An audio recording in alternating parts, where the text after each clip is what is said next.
Okay, guys, I'm here for another retro review. It's been a while since I did one of these. I believe the last retro review I did was, No Mercy 1999 or Unforgiven 1999. I know it was a WWF show, and I believe it was back in September that I did it. So today we're revisiting our good friends at World Championship Wrestling, as Ted Turner used to call it. And we're looking at the third ever Uncensored show, Uncensored 1997, which has a very unique main event. It took place on March the 16th, 1997, from the North Charleston Coliseum in Charleston, South Carolina. Boy, WCW loved going to the deep south for Uncensored. 95 was in Tupelo, Mississippi. 96 was in Mobile, Alabama, I believe. And this one here is in South Carolina.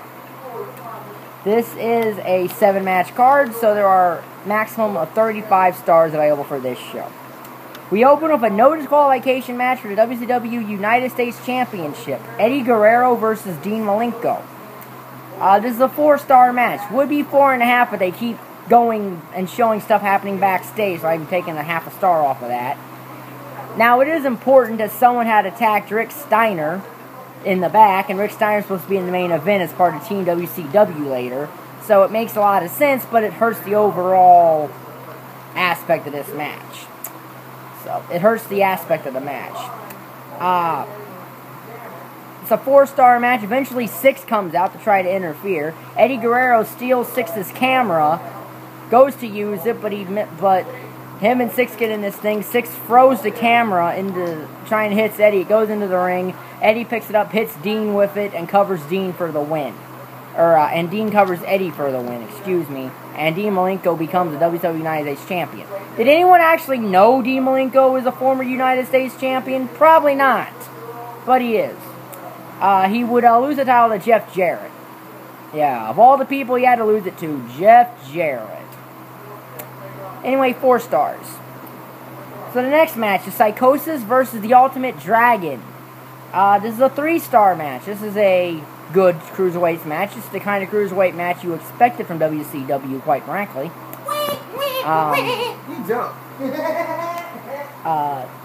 Like I said, this is a very good match of 2 people who know each other. And, you know, they worked well in the ring. Ultimate Dragon eventually wins with a dragon suplex, which I believe is not even called a dragon suplex in the commentary, but that's what happens. And, you know, Dragon would actually turn face in a couple months and actually not be with Sonny Oono, so this is interesting in that point of view. So, 3 stars. So then we get the part of the show that goes a little bit downhill and actually brings the show down.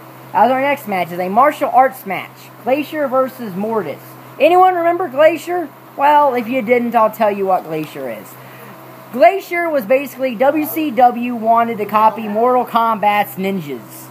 Glacier was Sub-Zero. Mortis was Scorpion. And the other guy that showed up was Noob Saibot. That is blue. So, that was the whole gist of what Glacier was and what Mortis was. This is a martial arts match that ends by pinfall, which, as I said again, I don't even know if that's legal under martial arts rules. But Glacier wins with a chronic kick. It's a 1-star match, and then Raph, who was Adam Bomb in the WWE, shows up, and him and Mortis double team Glacier, and that's the way things go. Raph was supposed to be the Noob Saibot character.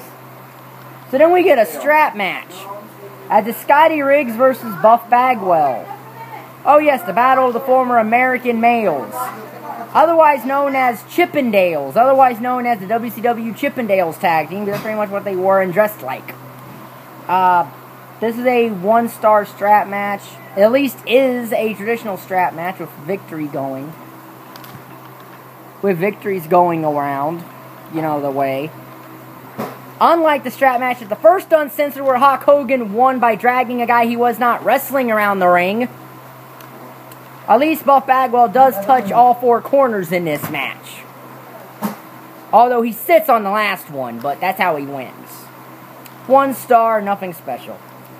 So then we get a Texas Tornado match. Harlem Heat versus Public Enemy. There's actually supposed to be Public Enemy versus Jeff Jarrett and Steve McMichael, but McMichael and Jeff Jarrett are in the main event, so they were replaced by Harlem Heat here.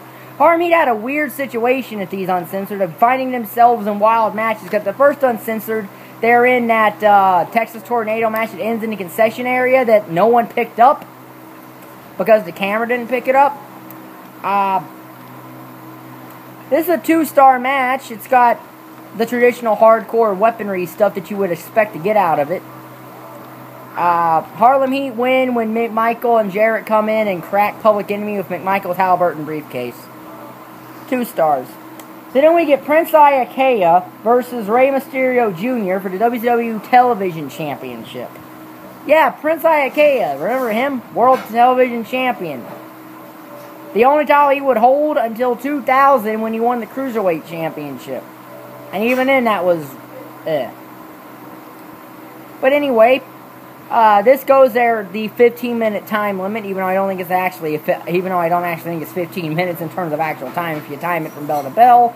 But Ray asks for 5 more minutes, and he goes for the Hurricane Rana, but Prince counters them and rolls into him and gets the win. 3 stars, not a bad match. Tad bit on the boring side, but not a bad match. 3 stars. So then we get the main event. A 3-team match. It's Team WCW, which is Lex Luger, the Giant. It's supposed to be both Steiner brothers, but it's only Lex Luger, the Giant, and Rick Steiner, and Scott Steiner, because Rick Steiner was taken out by the NWO earlier. They're taking on Team Piper, which is Roddy Piper, Jeff Jarrett, Steve McMichael, and Chris Benoit. And they're also taking on Team NWO, which is Hollywood Hogan, Randy Savage, Kevin Nash, and Scott Hall. Now, there are 3 stipulations in this match. If Team WCW wins, then the NWO must give back all titles they have, and they cannot wrestle for 3 years in the company. Given the fact that WCW's lifespan lasted just over 3 years after this, that would pretty much mean that when they did come back, WCW would be out of business. If Team Piper won, Roddy Piper would get a steel cage match of Hulk Hogan. Not for the championship, which makes no sense. And he got it at Halloween Havoc that year anyway, so that makes that stipulation pointless. But if the NWO win, the NWO gets carte blanche over everything. They can challenge for any championship they want, anytime, anywhere. You can be eliminated in this match by pinfall, submission, knockout, or over the top rope to the floor. This is a match that has 4 rounds. In the first round, 3 men, 1 from each team start.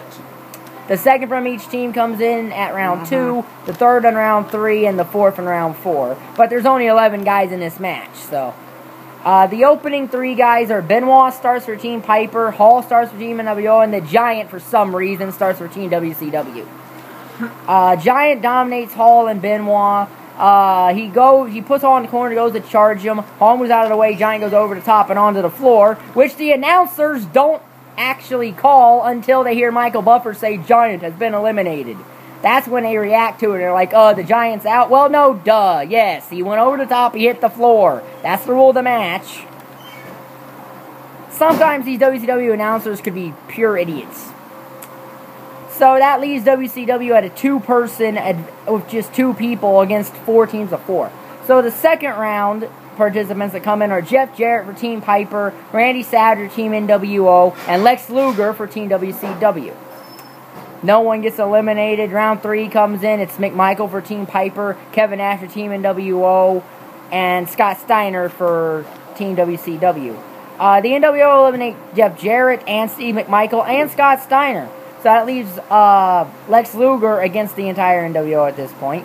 The final round features Roddy Piper and Hulk Hogan coming in. Hulk Hogan has Dennis Rodman with him.